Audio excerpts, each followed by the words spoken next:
I'm using my new phone. Just got it today. It hasn't got a cracked screen yet. And I got one coming out right now. Justice Department and FBI employees have a right to speak with Congress, and they are encouraged to get in contact. The report can be found on the front page of the House Judiciary Committee website. Jason Perry, NTD News. $1,000 to Mandela Barnes, who's running for the U.S. Senate in Wisconsin, another $1,000 to Senator Catherine Cortez Masto of Nevada, and $500 to Maryland congressional candidate Glenn Ivey. Green has helped to lead Huawei's lobbying team since 2019, when the company hired his law firm to lobby for its interests. And now over to sports news. Here's do it. The trouble was, the education minister at the time they upped the fees to $9,000 was David Willetts, who's very much a free marketeer. And he chose to say, well, these days you should see university as an investment. You're laying out £9,000 a year, but look at all the extra money that it might be able to earn later.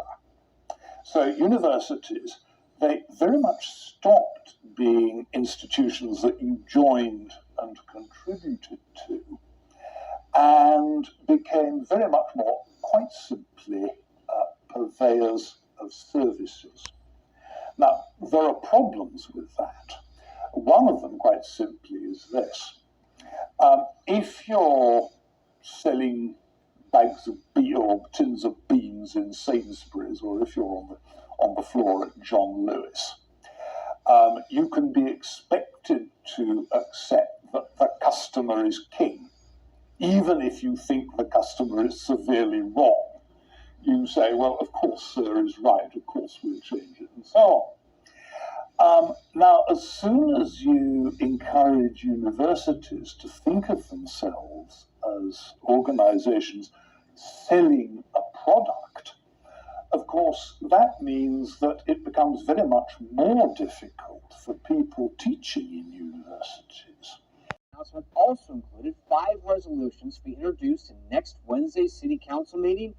They include what the mayor calls a moonshot affordable housing plan, asking the state of Oregon to help fund the construction of 20,000 new affordable units by 2033.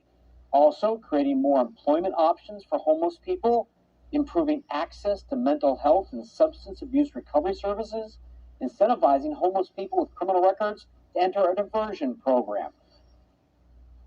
Quite a 180 from what the Portland mayor was saying only several months ago.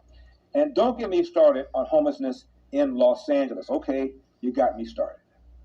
Business owners and neighbors in Long Beach say the homeless crisis is being compounded by the so-called dumping of homeless. And maybe this is something you see in your own neighborhood. Twice a day, LA's Metro empties its train carts of all humans to service and clean the carts, forcing those that ride the train for shelter back onto the streets.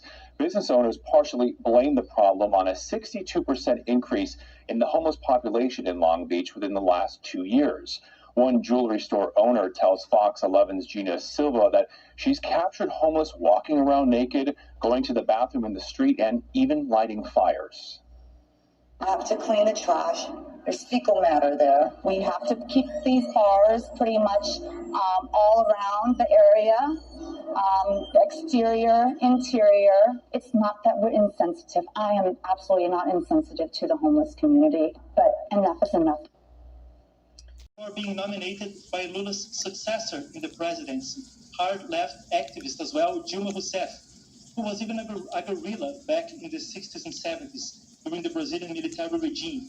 So what we're seeing are calls for legitimacy and suspicion that this wasn't a legitimate process in a number of ways. I just mentioned the fact that Lula himself is running. Another concern is that, according to Bolsonaro's campaign, who made an audit of radio stations, there could have been an uneven number of radio inserts for each candidate. Just explaining this briefly.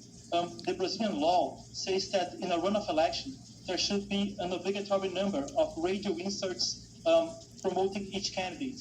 But again, Bolsonaro's campaign has requested a third-party audit, which has revealed, they say, that over 1 million inserts have been placed in favor of Lula, more than they were placed in favor of Bolsonaro. And then again, media being censored, the electoral court conceding to pressure of the hard left to persecute conservative opinions. So there's a number of ways in which people feel this was not legitimate, and even the foreign press, even Tucker Carlson, are talking about it. That's right. Fox's Tucker Carlson says YouTube told them that they're prohibiting content with claims of widespread fraud, errors, or glitches in the election. So what do you think about YouTube's policy here? Well, I think it looks a lot like what happened in 2020 in the US. The Hunter Biden laptop story, as published by the New York Post, got censored by Twitter and other big tech companies. And then 18 months later, even the New York Times was saying they could say that it was true, that they had experts saying that it was true. 18 months after the election, how could they claim that back then? They had 50 intelligence experts signing a letter to claim that the story was not true. And what are we seeing 18 months later? 18 months after the story was published, suddenly everybody believes it. Suddenly it's a fact that all experts can agree on. And how can they say so fast that there was no illegitimate incidents? How can they go for it so fast? Even Bill Clinton, even Joe Biden, as soon as the votes were counted, they all rushed to Twitter to claim this was free and fair. But how can they know? The audits are still coming out. People are still investigating incidents that happened throughout the election. So how can that be claimed so quickly? So I think it shows a bit of bias on part of big tech, and it's the same kind of bias we have seen in Brazilian courts throughout the elections. And at least some of the people are asking the military to intervene. How do you see this all playing out? Well, the Brazilian Constitution has Article 142. Are Trojan horses for Chinese intelligence. At the time, the White House tried to block Huawei from developing its 5G network around the globe. The U.S. also barred Huawei from getting U.S. technology and chips by adding it to a blacklist. What's more, Washington targeted Chinese-owned apps like TikTok and WeChat. Trump tried to completely ban both apps from U.S. app stores. Beyond that, the administration also tried to build a clean network. That's by rallying countries to boot Huawei and Chinese companies out of their telecom networks, app stores, cloud services, and undersea cables. After Biden took over, he dropped Trump's ban on WeChat and TikTok. Instead, he launched a national security review into the apps. And even though Huawei has been blacklisted, under Biden, the U.S. reportedly approved Huawei's application to buy microchips for its auto component business. The purchase will total hundreds of millions of dollars. That's according to a report from Reuters. A month later, Huawei's chief financial officer Meng Wanzhou was allowed to return to China. That's after reaching a deal with U.S. prosecutors in New York. Ms. Meng, what's your reaction to being granted bail today? How are you feeling? Canada arrested her at Washington's request in 2018. The U.S. accused her of violating American sanctions on Iran. Moves on other Chinese companies stayed consistent. Under Trump, the FCC refused China Mobile's application to provide telecom service in the U.S. Under Biden, the FCC revoked the authorization of 4 Chinese companies to operate on U.S. soil. On the diplomatic front, the Trump administration ordered China to shut down its consulate in Houston. The administration accused the consulate of being a spy hub. The administration also put visa restrictions on certain Chinese individuals, those engaged in overseas influence operations. Likewise, it required 5 Chinese state-run media companies to register as foreign missions and imposed tighter visa restrictions on their Chinese employees. Going on in this world like I've never seen before. There's not a movie out there currently that's like this. The Uncle Tom movie has certainly left me flabbergasted because I'm like, I can't believe what I'm watching right now. But the evidence was so strong. only a fool can deny the effect of that. There's a lot of information that most Americans do not know. I don't care if you're white, black, whatever. There's a lot of information that's brought forward in the documentary that people just don't know about our history, and about a lot that's happening in our current culture. It's so deep, it's so true, and it's so real. It's gonna blow your mind. Awesome film. Everybody needs to watch it. You will learn something. Not just black people need to watch this. Everybody needs to see this. This stuff opens your eyes in ways I never thought was even possible. There are a lot of things in this movie that is very unsettling, and it's going to upset a lot of people. The lies were so deep, it's like onions, it's like layers of onions, deep in the lies, deceptions in which most people are not ready to hear this. There were a couple of things in the film that I had to kind of rewind it, because I was like, oh my gosh, how come, I never knew this? I almost felt dumb. I felt taken, I felt had, I felt bamboozled because I believed it.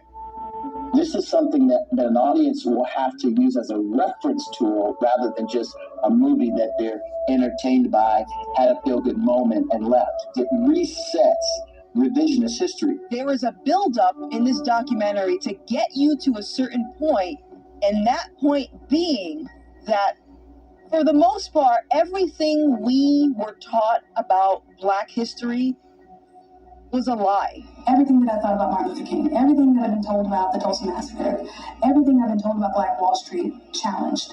I'm having to rethink and reevaluate everything I've been taught. We have been lied to. We have been sold a bill of goods, and I think Black people, by and large, have been, just eating up the lies. The deception and the setup was mind-blowing. One of the things that I felt the film highlighted so well was emphasizing who we think we are versus who we truly were. It does a good job of showing how we transition from one ideology to the other. The first Uncle Tom gave you an introduction into what being a Black conservative is all about the whole movement, about the history.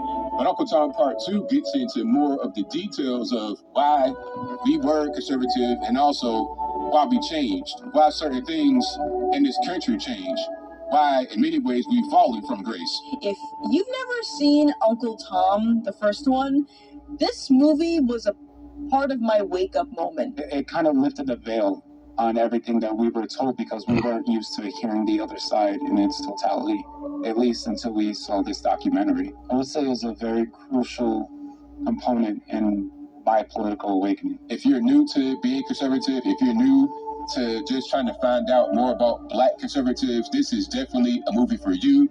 I suggest watching the first one, get the introduction to get your feet in the water.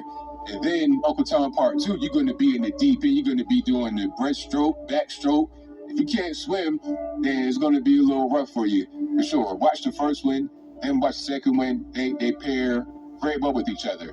Uncle Tom 1 was amazing, but this will take it to a different level. Do it.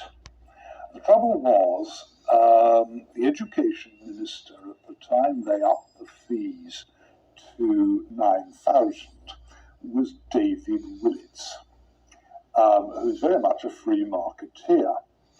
And he chose to say, well, these days you should see university as an investment. You're laying out £9,000 a year, but look at all the extra money that it might be able to earn later.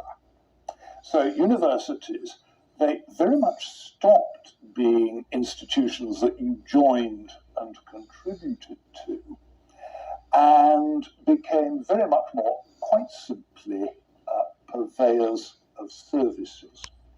Now, there are problems with that. One of them, quite simply, is this. If you're selling bags of or tins of beans in Sainsbury's, or if you're on the floor at John Lewis, you can be expected to accept that the customer is king. Even if you think the customer is severely wrong, you say, well, of course, sir is right, of course we'll change it, and so Now, as soon as you encourage universities to think of themselves as organizations selling a product, of course, that means that it becomes very much more difficult for people teaching in